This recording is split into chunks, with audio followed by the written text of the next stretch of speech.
शेतकऱ्यांना आणि ग्रामीण जनतेला बिबट्यांच्या हल्ल्यांचा मुकाबला करावा लागतोय।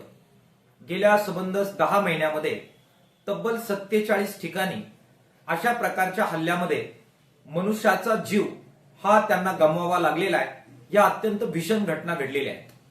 सरकारला या पार्श्वभूमीवर किसान सभेच्या वतीने आम्ही मागणी करतोय की त्यांनी तातडीने या बिबट्यांचा बंदोबस्त करण्यासाठी एक सर्वसमावेशक अशा प्रकारची योजना आखावी। विशेषतः तज्ञांचं याच्याबद्दल मार्गदर्शन घ्यावं।